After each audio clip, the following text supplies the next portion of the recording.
ulaika humul aadun. kò sí nǹkan tẹ́lẹ̀ pé àwọn yẹn kọjá áádú.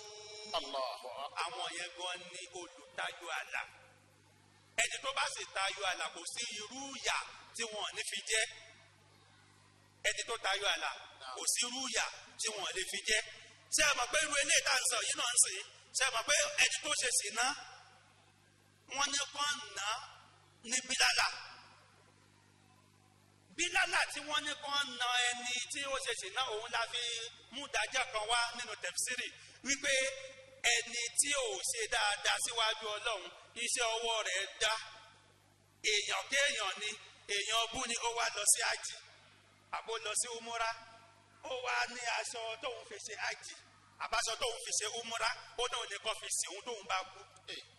ẹlẹ́sìn ni. Allahu akbar. kí ni ìdájọ́ wí lórí rẹ̀? wọ́n lè tẹ̀lé àsọ̀ọ́lẹ̀ rẹ̀ kó fi aṣọ tó fi ṣe umura kó fi sí lóòótọ́ o. àmọ́ tí ń bẹ nínú ìdájọ́ ni wípé ìgbà tó ṣe ẹ̀ṣẹ̀ rẹ̀ tó ṣẹ̀ ẹ̀mí ló fi ṣe aṣọ kọ́ ló fi ṣe o. Allahu akbar. wọ́n bá fi aṣọ tó fi ṣe umura sí ọkọ̀ fi sí ni.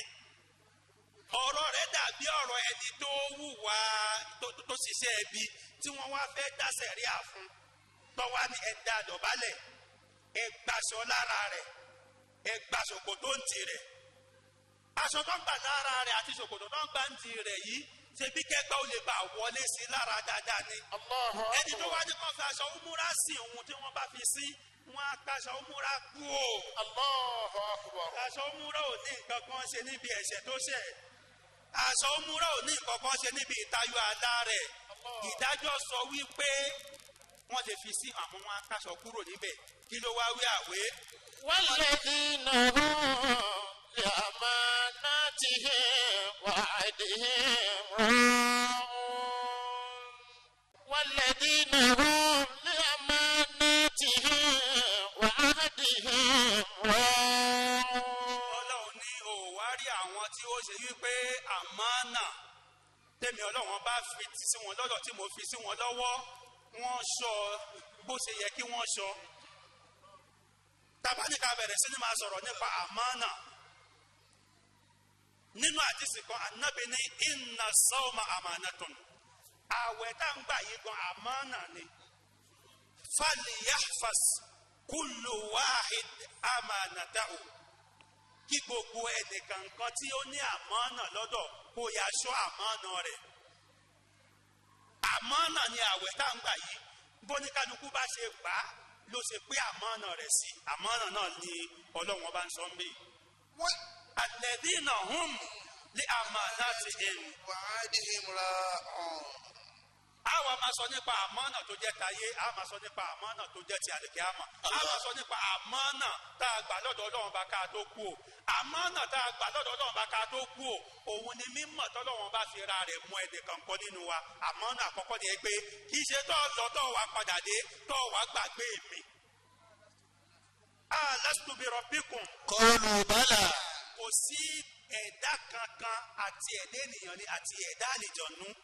bá a bá ń sọ̀rọ̀ ẹ̀dá tọ́lọ́wọ́n bá dá kì í ṣe ẹ̀dá ènìyàn àti ẹ̀dá àlìjọ̀nú nìkan àmọ́ tọ́lọ́wọ́n bá fi máa ń fèsì àwa méjèèjì òun ni pé nínú ẹ̀dá tọ́lọ́wọ́n bá dá èèyàn àtàlìjọ̀nú náà lọ ní mọ́tòmọ́tò jù èèyàn àtàlìjọ̀nú lọ ní gbéraga jù èèyàn àti àlìjọ̀nú lọ lè fi ọwọ́ padà ọlọ́wọ́n bá lójú jù òun ló fa pípè tí ọlọ́wọ́n bá máa ń pe èèyàn àti àlìjọ̀nú pé ayú àsàkọ́lẹ́yìn ayú àsàkọ́lẹ́yìn ẹ̀yin méjèèjì tẹ́ gbọ̀ngbọ̀n ẹ̀yin lẹ sọ̀rọ̀ ayé dìbẹ́ ẹ̀ jẹ́ nǹkan kan lọ́dọ̀ ọlọ́run ọlọ́run wa ní àmánà ni mímọ̀ tí fi ra mi mọ̀ yín jẹ́ pẹ́ẹ́nì kankan nínú yín ẹ̀ gbọ́dọ̀ gbàgbé mi.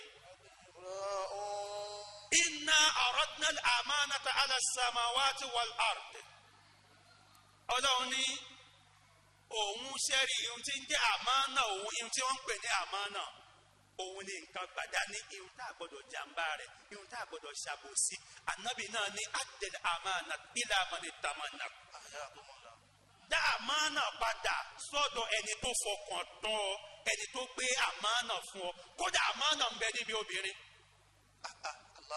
obìnrin olóbìnrin tí wọ́n fi tì ọ́ tọkọ rẹ̀ rìnrìn àjò àmánà ni. Ayakumullah. àmánà ni. wọ́n ní àwálù rìsálà bayna ar-rajuli wal-mar'a an-nasr. Ayakumullah. àkọ́kọ́ lẹ́tà láyé lẹ́tà ṣìnà tí máa ń kọ́ wáyé láàrin ọkùnrin àti obìnrin an-nasr ibi wíwo rẹ̀ ni ni ibi wíwo rẹ̀ ni àkọ́kọ́ lẹ́tà àkọ́kọ́ tọkùnrin ń kọ ọkọ sóbìnrin lẹ́tà àkọ́kọ́ tóbìnrin kọ ń kọ sí ọkùnrin an-nasr wíwò ni gbogbo orú àwọn eléyìí nínú àwọn tó kọ́ sí abẹ́ àmánà nìyẹn ẹlòmíì ọ̀nà òun ò ṣe ṣìnà bẹ́ẹ̀ òun làkọ́kọ́ oníṣìnà lọ́nà wo ló bàjẹ́ bẹ́ẹ̀ ó lóun ò ṣe ṣìnà kò ṣe é ní tara ìsì ń ṣe ní dojú ó lóun ò ṣe ṣìnà ìsì ń ṣe ní tẹ̀mí ìwọ tó wo obìnrin olóbìnrin tó gbádùn rẹ̀ títí débi kó dànkọ́ ara ó sì náà ò ṣe ṣìnà ó sì náà ò ṣe ṣìnà wo ló ṣe bàbá tún náà ká bọ́ síbi àwọn dáràjà ṣìnà ìyẹn náà tún fẹ́ dá wa dúró a máa gé kéékèèké àmánà là ń sọ̀rọ̀ nípa rẹ̀ yìí ọlọ́run bá wá ní iná àwọn ọlọ́run bá arọ́dọ́lẹ̀ àmánàtà ìhun tí ń jẹ́ àmánà nǹkan gbàdá ní àwọ̀ ọlọ́run nǹkan tẹ́ẹ̀dá kan ò gbọ́dọ̀ jàǹbá rẹ̀ táwọn ọlọ́run bá fi sí ara gbogbo ẹ̀dá àmọ́ kó tó di bẹ́ẹ̀ akọ́ dájú rẹ̀ kọ sọ́mọ̀ ọkọ̀ onóhun ò tó gbé dání Allahu Akbar. adájú rẹ̀ kọ ilẹ̀ẹ́lẹ̀ kọ onóhun ò tó bẹ̀ láti gbà òun dájú rẹ̀ kọ òkè nóhun ò lè gbà àmọ́ wa amala ala insan ẹ̀dẹ́ ènìyàn ní kíni ẹ̀dẹ́ ènìyàn ní àtọjú àti mú àtẹ́tí àtẹnu èwo ló ṣòro fún orí láti gbé sáré àbí ló ṣòro fọ́rùn ó ní kí ni ẹgbẹ́ kí ní wá ẹ̀dẹ́ ènìyàn gbà nígbà tẹ́ẹ̀dẹ́ ènìyàn tó gbà tán kọ́ iná wù Manja. ó ṣàbòsí fún orí ara rẹ̀ ó ṣe àbòsí fún orí ara rẹ̀ tá a bá ní ká bọ́ síbi àbòsí àlè rí àbòsí ṣe fún Ọlọ́run ara wa náà là á ṣe àbòsí fún ẹ̀dẹ́ ènìyàn lọ́ọ́ ṣàbòsí fún ẹ̀dẹ́ ènìyàn lọ́ọ́ jàǹbá ò lè jàǹbá Ọlọ́run ò kówó síbi kan tó lè jí kò sí jàǹbá tó fẹ́ rí ṣe fọ́lọ́run kò jàǹbá ara rẹ̀ ni èèyàn ní ọ jàǹbá tí ó fi wà lákọọ́lẹ̀ kò jàǹbá Ọlọ́run èèyàn lọ́ọ́ ṣàbòsí fún tí ó fi wà lákọọ́lẹ̀ kò ṣàbòsí fún Ọlọ́run bó ṣe rí nìyẹn ọ̀yà Ọlọ́run ò sì níyàwó tó lè bá ṣe ṣìnà ara rẹ̀ náà ni ọ ṣe fún Allahu Akbar.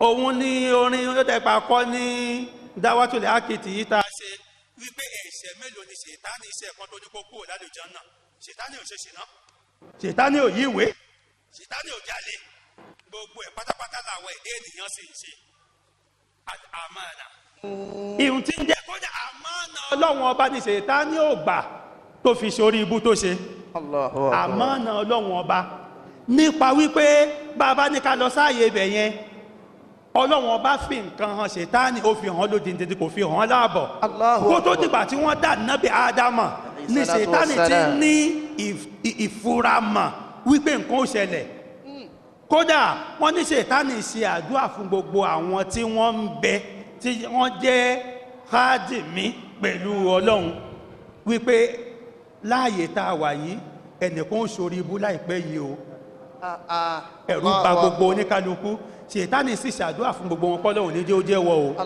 Ọlọ́hun ní jẹ́ ó jẹ́wọ́ o Ọlọ́hun ní jẹ́ ó jẹ́wọ́ o oníkálukú ṣe àmì àmọ́ kò ṣe tọ́jú ẹ̀ kí ló fà á tí ò ṣe ṣètánì over confidence pé kò lè jẹ́ èmi kò lè jẹ́ mi Allahu kò lè Akbar. jẹ́ èmi èmi lọ̀gá wọn. ihun tó ṣe ṣètánì nìyẹn kò lè jẹ́ tó bá máa jẹ́yàn èmi kọ́ òun ló fi yọra rẹ̀ kúò níbi àdúrà yẹn wọ́n wá ní ta bá trace ẹ̀ kí ló fa orí ibú tó wá ṣe yẹn ààyè ibi tí ṣètánì ti ṣàdúrà yìí ààyè ibi tọ́lọ́wọ̀n bóyá dá nǹkan kan padà ni ó sì ti ṣàdúrà pé kò ní jẹ́ gbogbo iye àwọn yẹn táwa ní ó jẹ́ Allah.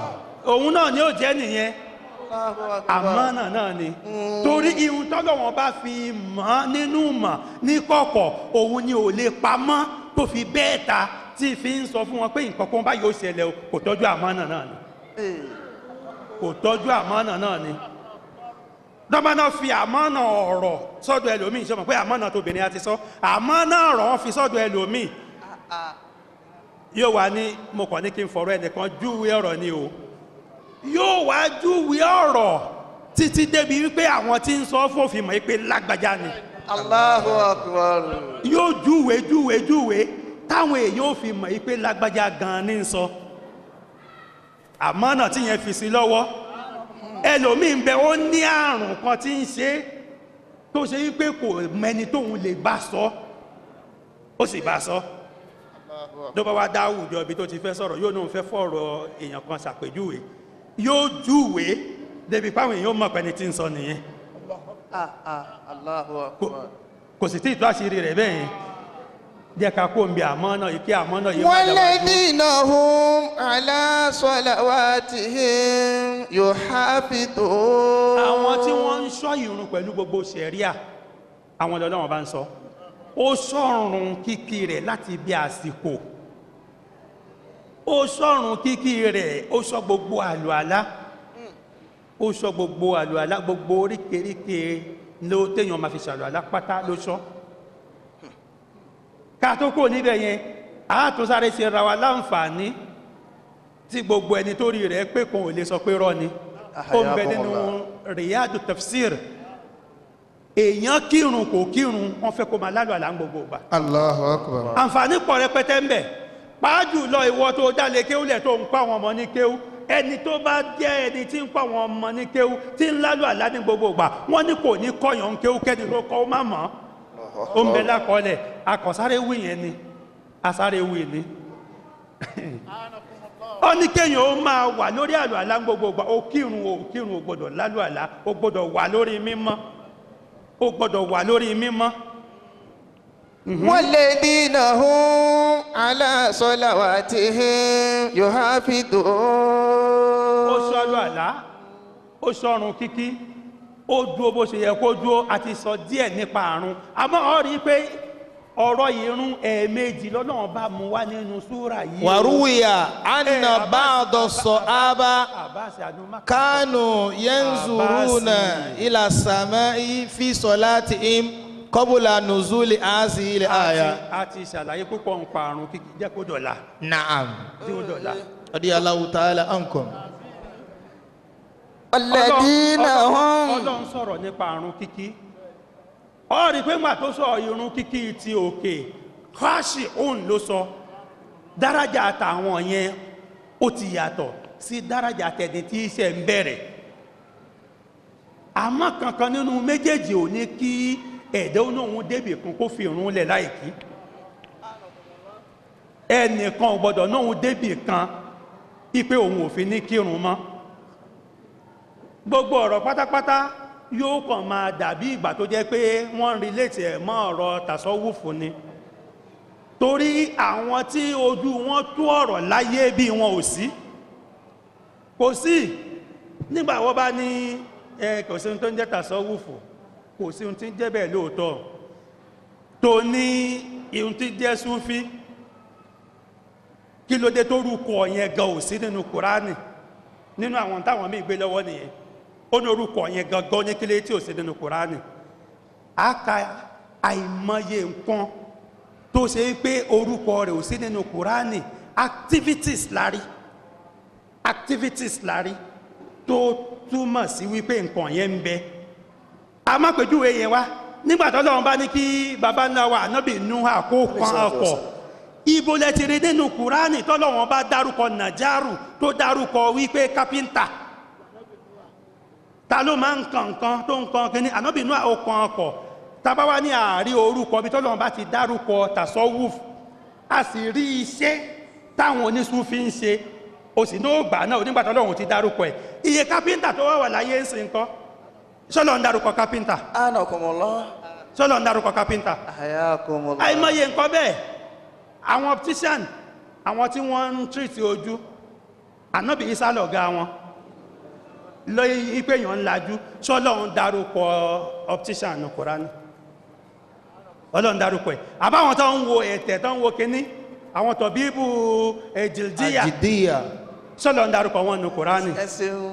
bẹ́ẹ̀ ni àwọn nǹkan kan bẹ iṣẹ́ láàrí bẹ́ẹ̀ Kùránì yìí kò sí nǹkan kan tí ò sì sọ ó yẹ kó o mọ̀ pọ́lọ́ ń sọ nǹkan yẹn ìwọ ló o mọ̀ Ayakumullah. ó dàbí àwọn kan nígbà tí bàbá ṣe tírà Al-Falahu wọ́n wá béèrè pé ibo lọ́lọ́run ti dárúkọ sìgá alábùkù àwọn kọ́kọ́ ń bẹ Ọlọ́run ti fi òkò kọ pẹyẹ méjì ó sì lè fòkò kọ pẹyẹ púpọ̀ Ayakumullah. ó wá ní ibo lọ́lọ́run ti dárúkọ tasawufu tó bá ní Ọlọ́run dárúkọ tasawufu ó ní sùúrù nígbà tí ó ní àtẹ́bìúkà àlá àǹtó àlímọ̀ ní mímọ́ òlémúta rúṣìdání ó máa ṣe omi ìmọ̀ bóyá Alhaji Yusuf ti lè gbà wá láyè ni ó yẹ kí ní kí babalágúdà bá wa ka ibẹ̀ yẹn ni ká jú ibẹ̀ fún wọn ó yẹ ká jú ibẹ̀ fún babalágúdà ni nínú Suratul Kahfi ni Suratul Kahf. nínú Suratul Kahfi bí ọ̀rọ̀ Musa àti Idiru láyà lọ yẹn ó wá ní ǹjẹ́ mo lè tẹ̀lé ọ àlá àǹtó àlímọ̀ ní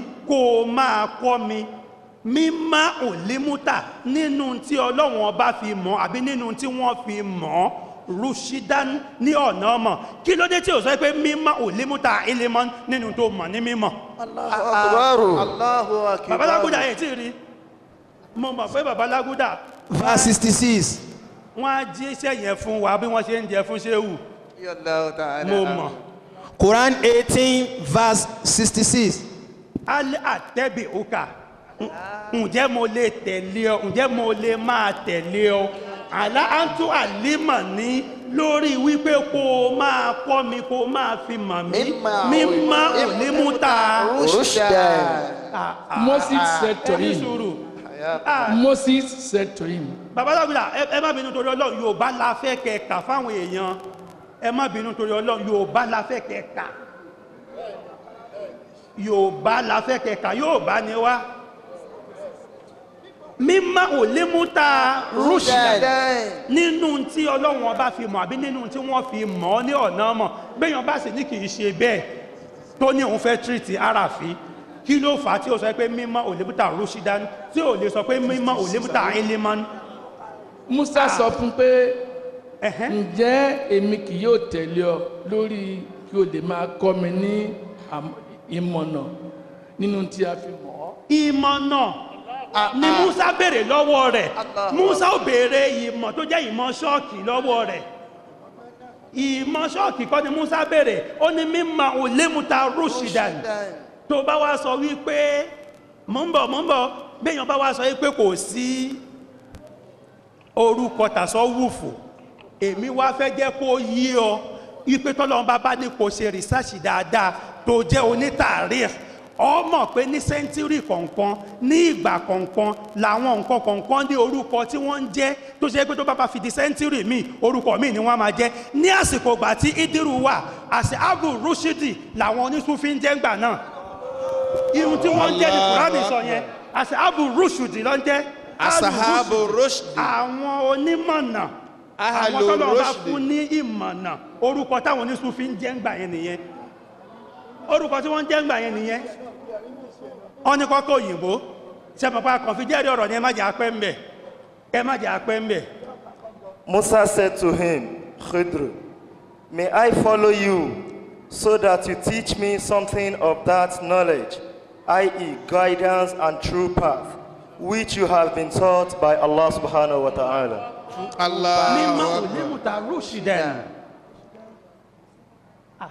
béèyàn bá ní wọ́n ní ọgbẹ́ni tí ó bá tú Kùránì láti Yusuf ajibọlá máa ẹnìkan ò gbọdọ̀ tú Kùránì pẹ̀lú ọgbọ́n orí ẹnìkan ò gbọdọ̀ tú Kùránì pẹ̀lú tó fẹ́vọ̀ ẹ̀ ó dá ẹ má bínú a padà sínú Kùránì àmọ́ ká tó padà bẹ̀ á túbì kan torí àti bẹ́ẹ̀ lọ́nkọ́ lọ ń jẹ́ ká jẹ́ ọmọ bíi Mu'azu táná bí fọwọ́ lù ń gbáyà ní ààyè ibẹ̀ yẹn a ní afẹ́ ka Kùránì lódindi o yín kàn tọ́ka àwọn èèyàn síbẹ̀ ni nígbàtí Musa pàdé Idiru ẹ má ka Kùránì Musa ní sóhun lè tẹ̀lé ká gé kéékèèké Musa padà dọmọ lẹ́yìn rẹ̀ ó tẹ̀lé Idiru nígbà tó tẹ̀lé Idiru àkọ́kọ́ tó kọ́ ṣẹlẹ̀ àtá ìdárọ̀kì bá fi sẹ̀fínà tí wọ́n kó sínú ọkọ̀ àwọn méjèèjì ń bá rìn àjò wọn lọ kàrákọ̀ á Idiru mú ọkọ̀ ó bẹ̀rẹ̀ sí fi àdá ṣá Musa wá sọ wípé àràkta á lè tó gẹ́rẹ́ka á là á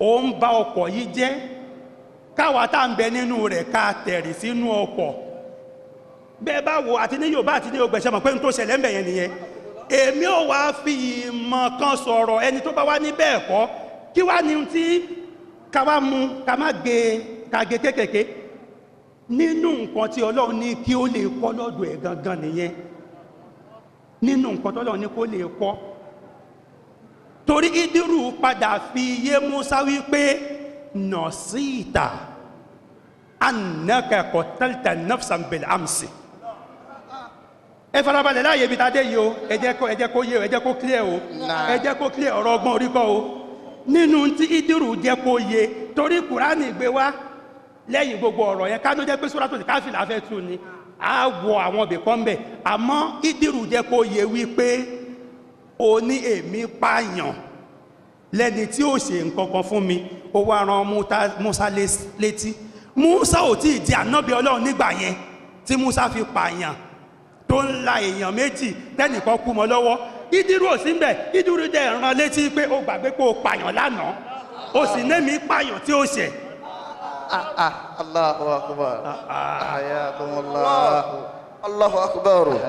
Ó ní nọ̀síìtà annaka qatalta nafsan bil amsi lánàá ó máa pààyàn rí nígbà tí wọ́n pàdé ọmọ Ìdírù pa ọmọ ó fi yé Musa pé nígbẹ̀yìn ó níwọ̀n náà pààyàn rí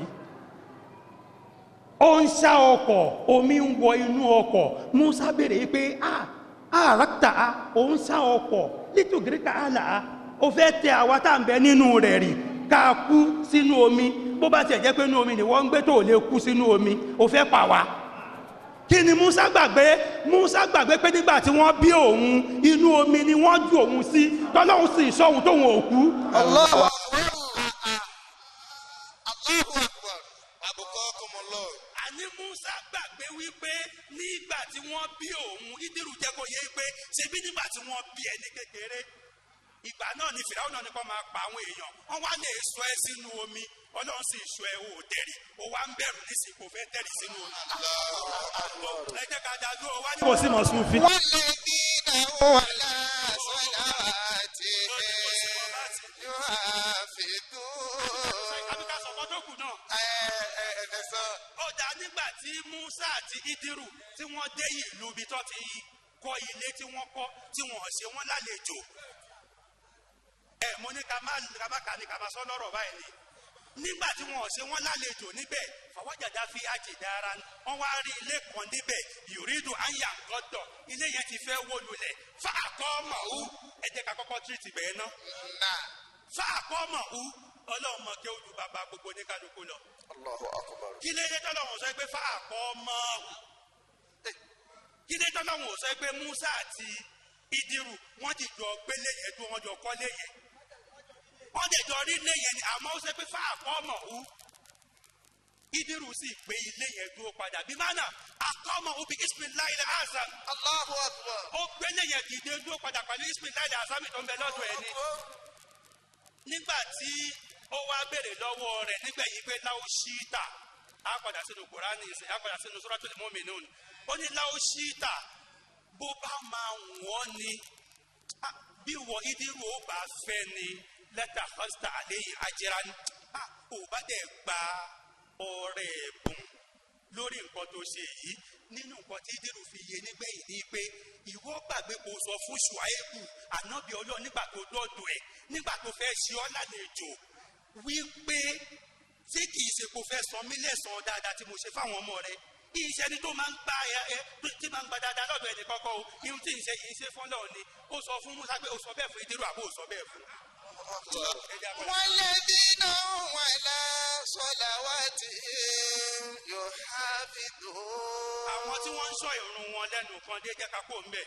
أولئك هم الوارثون. Ulaika gbogbo àwọn mẹ́jẹ̀ẹ̀jọ tọ́lọ́ wọn bá dárúkọ tí a ti ń kàbọ̀ nínú Suratul Mu'minun gbogbo àwọn tí wọ́n ṣiṣẹ́ wọn bọ́lọ̀ ṣe ni pé wọ́n ṣe yìí hum al-warisun Ọlọ́run ni àwọn yẹn ni àwọn tí ó jogún má kọdún bẹ̀yẹ Tafsiri Suyuti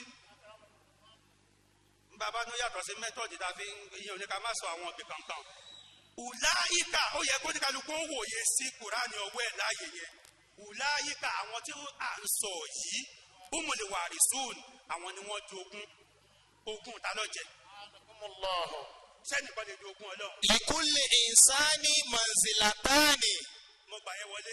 منزلة في النار ومنزلة في الجنة. gbogbo ẹ̀dá tọ́lọ́run bá dá pátápátá lọ́lọ́run ní kó ní ààyè méjì méjì. gbogbo ẹ̀dá tọ́lọ́run bá dá ló ní ààyè kọ̀ọ̀kan nínú náà. gbogbo ẹ̀dá tọ́lọ́run bá dá ló ní ààyè kan ní àlùjánnà. وإذا مات أهل النار ودخل النار يرث مكانها في الجنة. bàbá sì jẹ́ máa wí lọ báyìí. نعم.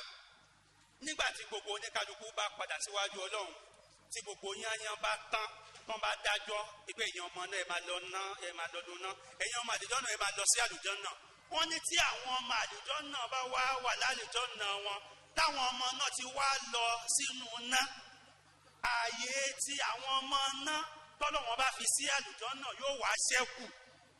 ààyè wọn tó ṣẹ́kù ní àlùjánnà yẹn òun lọ́lọ́wọ́n bá ń tọ́ka sí wípé àwọn ọmọ àlùjánnà wọn wá jogún àlùjánnà táwọn ọmọ náà papọ̀ mọ́ tiwọn. òun ni ulaika humul warithun. أولئك هم الوارثون. àwọn táwọn ìyá wọn ni àwọn tí wọ́n jogún. ogún kí wá ní. والذين يرثون الفردوس orí àwọn tí wọ́n jogún àlùjánnà àlìfẹ̀rẹ̀dáwùsà àlùjánnà tí fi ń ga jù. هم فيها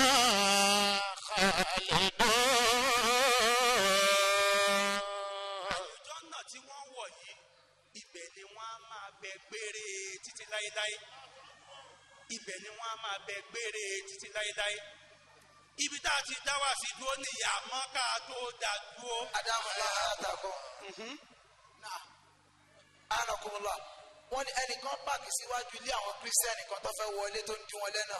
Sienna wine colour FKJ 217BZ.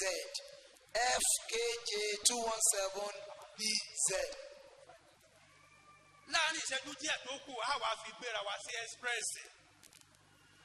torí ààyè ibi tí a bá ti pé ṣéwù la pé tì ń bẹ̀ a gbọ́dọ̀ gbọ́ àwọn àlúùlú ọ̀rọ̀. Mọ̀lánà Sheikh Ibrahim Taniyas.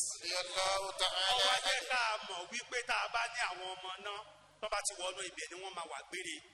àwọn ọmọ àlùjánnà tí wọ́n bá ti wọnú àlùjánnà ibẹ̀ ni wọ́n máa wà gbére. kí wá nìyẹn ní í ṣe nígbà tá a ti gbọ́ tí orúkọ ọlọ́run bá jẹ́ al-awwalu al-akhiru ọlọ́run bá ní ọba tó ṣáájú tí nǹkan kò ṣáájú rẹ̀ ọlọ́run bá ní ọba tó gbẹ̀yìn tí nǹkan kò ní gbẹ̀yìn ìgbẹ̀yìn rẹ̀ nígbà tá a wá náà àwọn ọmọ àlùjánnà máa bẹ lọ gbére àwọn ọmọ náà máa bẹ lọ gbére ṣé gbígbé lọ gbére wọn yẹn òun ni ó gbẹ̀yìn tọ́lọ́run àbí tọ́lọ́run ni ó gbẹ̀yìn wọn. torí khalidina fiha ní kùránì wí kùránì ò sì ní parọ́ àṣẹ tí kùránì wí ò yá àwọn èèyàn ni ohun tí kùránì wí wọn á máa bẹ lọ gbére lóòótọ́ àmọ́ bí bẹ lọ gbére wọn yẹn wọn á máa wà ń bẹ lọ gbére títí tí wọn á fi yí padà kúrò ní àwòrán tí wọn wà sí àwòrán wọn ọ̀pìlẹ̀ àwòrán wọn ọ̀pìlẹ̀ yẹn ni wọn á wá wà tí wọn á fi parẹ́ má lè jẹ́ náà lára Sadakallahu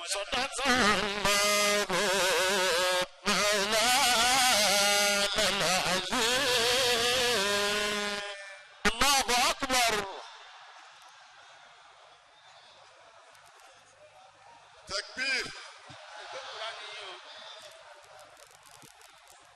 Takbir. Adúpẹ́ fọ́lọ́run. Ó dàbí ìgbà ká ní gbogbo wa la yó. Alhamdulillah. Kọ́lọ́n jẹ́ kí ẹ̀mí Ustaz Adi kọ́lọ́n jẹ́ kẹ́mí ogun. Kọ́lọ́n bá wa dá sí. Irú eléyìí tó ṣe lọ́wọ́ yìí kọ́lọ́n kó jẹ́ òṣọ̀pọ̀ ìláyé. Kọ́lọ́n máa jẹ́ kó bọ́ sí dáwátì àkìrì kan. Ọlá ṣéwù rọ́bì wájú ọlọ́run. Ọlá la hawla wala quwwata. Náà.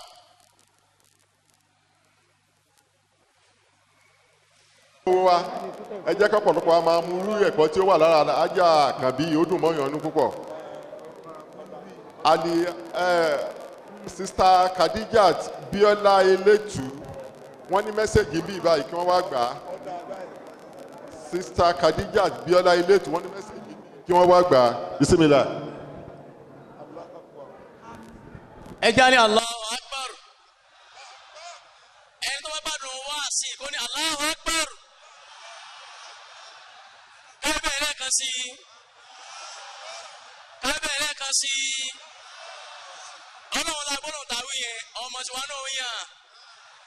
wọ́n yẹjú wọ́n yè wọ́n yẹnu ọ̀là aláhàólà. bàbá lóòrò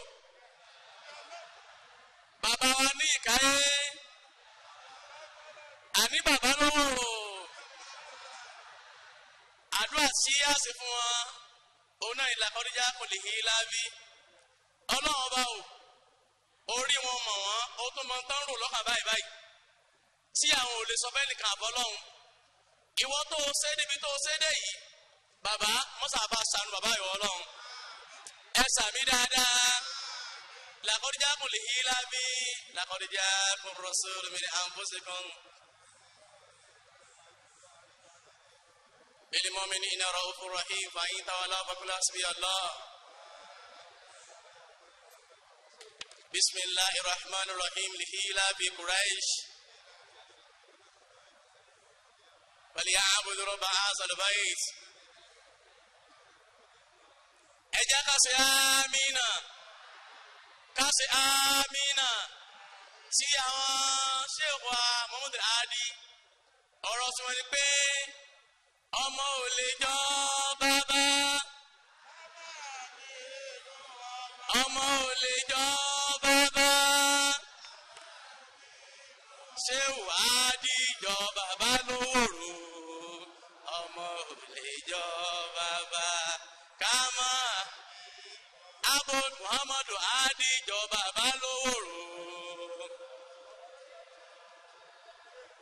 ṣé agbóró mọ́ ni bẹ́ẹ̀ ni kò ní Allahu Akbar bẹ́ẹ̀ ni kò ní Allahu Akbar bẹ́ẹ̀ ni kò ní Allahu Akbar ọmọdé ni wọ́n o ọlọ́run bá o ọlọ́mọṣà bá dà wọ́n lágbà abiyamọ ẹ̀sìn àmínà ọmọdé ni wọ́n o ọlọ́mọṣà bá dà wọ́n lágbà ọlọ́run ọba tó gbé àwọn adébí tán délé ní àbá Muhammad Hadi tí wọ́n tó wá ju ti bẹ̀ lọ pẹ̀lú ògo ọlọ́run àwọn tá a bá sàmì àdúrà tọmọ sí àánú gbà èyí tí wọ́n kásẹ̀ lè yí lábí fún wọn àwọn ṣe bẹ̀rẹ̀ ní ọlọ́mọṣà bá síjú àánú wọn á ti àmọ́ mi jó wà á mọ̀ náà mi ká ọlọ́mọṣà bá dúró sí wọn ẹ̀yin ọkùnrin sàmì ẹ̀yin ọkùnrin sàmì bisimilayi ilabi kọ̀ọ̀kan bisimilayi rahman rahim lihilabi Quraish lihilabi himrihilata shitai wa zaif falyabudu rabba hazal bait alladhi at'amahum min ju'in wa amanahum min khawf. Nakasu wọn tábà nakasu wọn tá nakasi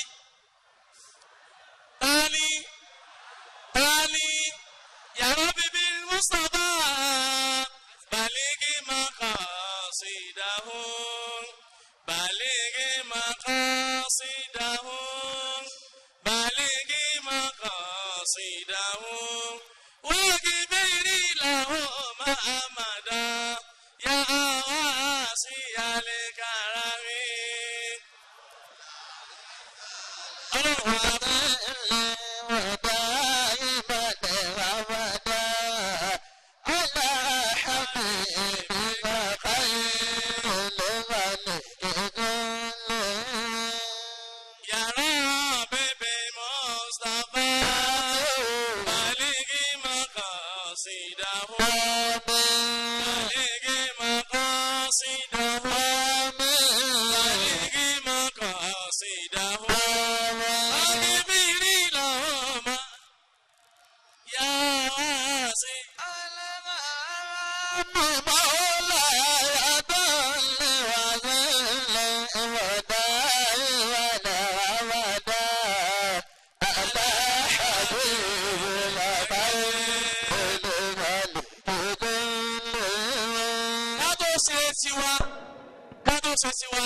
point of correction tí president Nàìjíríà bí ò bá sí lé ọwọ́ rán vice president lọ ṣé àpọ́nlé ẹ̀ máa yàtọ̀ àbí kò ní yàtọ̀ ṣé àpọ́nlé kan náà máa fún àbí àpọ́nlé kan náà máa fún wọn pẹ̀lú ògo Ọlọ́run ẹ má jà fojú pé ṣèbí ṣe Muhammadu adé ni amọ̀ṣẹ́ wà lówó rò bí wọ́n bá ti ń dé bó tá a ṣe bàbá náà ní ká mọ̀ sí fáwọn náà ẹ̀jẹ̀ gbọ́dọ̀ bá tóbi bí wọ́n bá ń lọ ìta tó bàbá náà ní ká mọ̀ sí fáwọn náà ẹgbẹ́ ọmọ mi ni ẹgbẹ́ ọmọ mi àwọn kọ́ Ọlọ́run bá ní o ẹ̀jẹ̀ gbọ́dọ̀ bá tóbi àwọn ṣe bí bàbá ní ṣe bẹ́ẹ̀ ẹ̀jẹ̀ ní Allahu Akbar ẹ̀jẹ̀ tó ya Rabbi bil Mustafa baligi maqasidana baligi maqasidana baligi maqasidana واغفر لنا ما مضى يا واسع الكرم مولاي صل وسلم دائما أبدا على حبيبك خير الخلق كلهم آمين ẹ̀dàníyàn àmín ẹ̀jẹ̀ àjòkò bí táwọn jókòó sí ní ká jókòó sí torí ọ̀hún táwọn bá kọjá tán ní káwọn tó dìde asalaamu ala al-mursalin alhamdulilayi rabbil سيد الخلق محمد سيد الخلق محمد